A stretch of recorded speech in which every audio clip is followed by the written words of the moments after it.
All right, guys, I got some major breaking news here for you. So Trump's big, beautiful bill, or as we call it, his big bullshit bill, just passed the House. That means it's going to the president's desk. It'll be signed. It'll become law. There's no other way to say this except what they just did is the ultimate betrayal of the American people. The trail of misery that this bill will leave is absolutely legendary.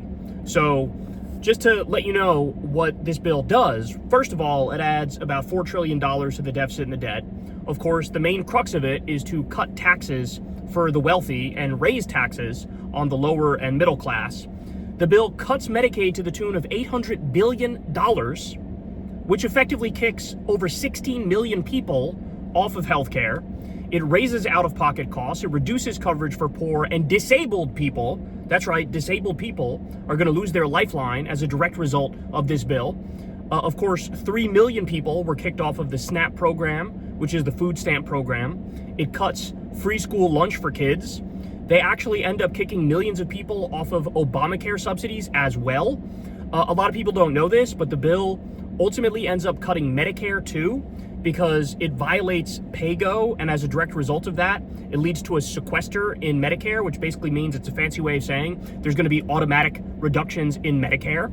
The bill also kills wind projects and solar projects, so all the job creation that was going to happen around that is now done and over with. It allows for increased pollution. It increases oil and gas drilling on public lands. It defunds Planned Parenthood. It blocks Medicaid trans healthcare, massively increases funding for the ICE Gestapo. They're currently rounding up innocent people left and right and sending them to a slave labor camp in El Salvador and sending them to Guantanamo Bay and sending them to alligator Alcatraz, as they call it, which in reality we're talking about alligator Auschwitz.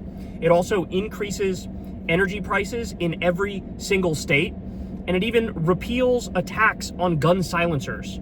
So this is, honestly, we're at the point where this is comical. This is comical. Even the parts of the bill that, in theory, were supposed to help working class people, it's a giant ruse. So as AOC points out, Mike Lawler, this is one of the Republicans who voted for the bill, voted to make the tax breaks on billionaires permanent while making the no tax on tips only for people making under $25,000 a year, and it expires in 3 years. So at the same time they do that, they're also kicking these same people off of Medicaid, the Affordable Care Act, and clawing back their SNAP. So it's really a sleight of hand trick. You do no tax on tips in a very limited, narrow set of circumstances, but you get more than that back by effectively raising taxes on these people, cutting their food stamps, cutting their Medicaid, cutting their Affordable Care Act subsidies. So it's all a scam. Like, it was all a scam. It's all a trick. At the end of the day, this is a colossal disaster for working class people. That's what it is. Now, by the way, we are getting some absolutely incredible reporting about what went on in this past week. So Notice reports the following, that Trump was, out there trying to rally support for this bill and talking to Republicans in the House, and he seemingly had no idea what was in the bill. So here, let me read you from the article. But Trump still doesn't seem to have a firm grasp about what his signature legislative achievement does. According to 3 sources with direct knowledge of the comments, the president told Republicans at this meeting that there are 3 things Congress shouldn't touch if they want to win elections: Medicaid, Medicare, and Social Security. Quote, "But we're touching Medicaid in this bill," one member responded to Trump, according to 3 sources. So he's rallying support for this bill and whipping votes for this bill. And while he's whipping votes for it, he goes, definitely don't cut Medicaid, definitely don't cut Medicare. And that's literally what they're doing. That's literally what they're doing. And even people in the room are like, hey dog, that's what we're doing. He doesn't know what's in the bill. This is all vibes. He just wants some big theoretical win, right? He's going to hold some signing event on like July 4th and act like this is a massive win. Meanwhile, he literally doesn't have a clue what's in it. No idea. All right, I got another one for you. So there was a bunch of Republican congresspeople went to meet with Trump at the White House, and basically Trump was able to flip them and get their support for the bill. How? By giving them signed merchandise. He had some Maga hats and signed his name and handed it over to them, and they were like giddy little schoolgirls, and they were like, tee, okay, I'll vote for the bill now.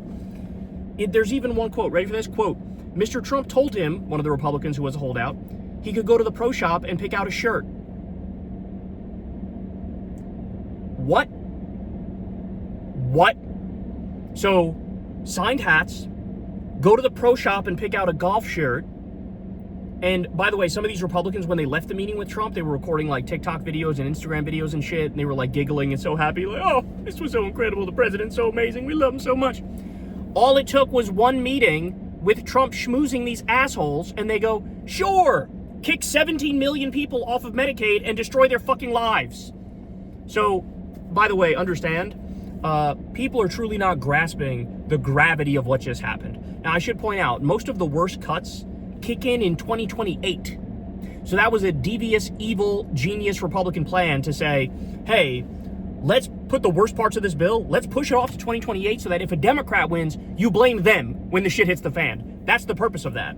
But I don't really think people fully grasp just how tragic this is and just how much people's lives will be utterly ruined as a result of this. If you want mass protests, if you want mass riots, if you want violence in the streets, if you want people considering Second Amendment options, if you want basically a completely and utterly politically and economically unstable country, we got it.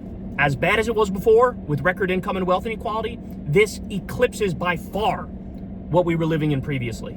Because what we're doing is taking the meager, minor social safety net support that we have and taking a sledgehammer to it and destroying it. At the same time, you're giving colossal amounts of money to the billionaires. I mean, it literally is cut healthcare for poor people and disabled people and cut food stamps for them and take that money and put it directly in the pockets of billionaires and corporations. That's what this bill does.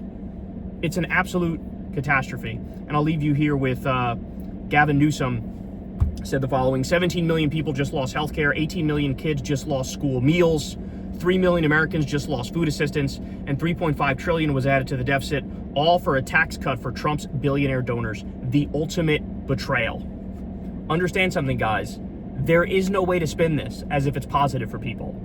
They'll try, they'll bullshit, they'll lie their ass off, they'll pretend like it's a giant win. There will be no hiding from the pain, the devastation, and the consequences that this bill brings, and the massive backlash that you're going to see as a result of it.